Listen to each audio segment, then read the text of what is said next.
question. What was your experience here last year and now? That's an interesting question. My experience last time French fries. was fantastic, and Because you ride that yeah, zip line? that's roller coaster rides, the school breeze of Bukidnon,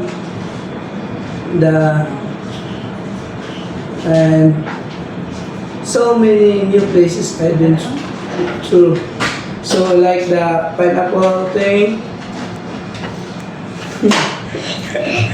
and going to Balingasan. Well, what do you expect here in Mindanao?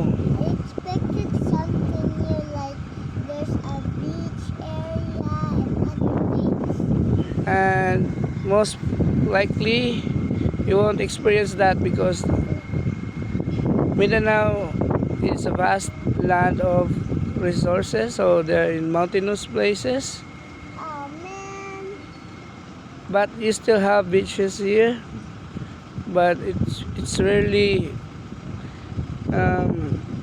visible because it has near the coast, but don't have a spring. You're such a bummer. Guys, no? So we are here at Lagidingan Airport in Misamis Oriental. So pa melty lang sa diri sa Umran Coffee House. Lapit lang din sa Lagidingan, guys. Yeah. That's why they're milky and French fries. So, lamig isa, guys. So, kung kasuran mo Lagidingan, kung labi na madili yung flight, matik na, guys. Pag milky rin na. Bruh. Umran. Like and Coffee. follow.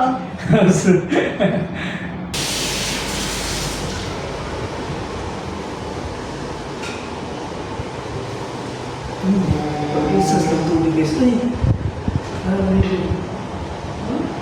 Ang tubig sa Mindanao, libre.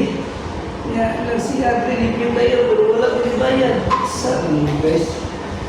Sana ko tama, guys. Tumagal yung Duterte, guys. Pati naman. Salamat din kasi nakalibre ng tubig, ha? Mainam pag yun, eh.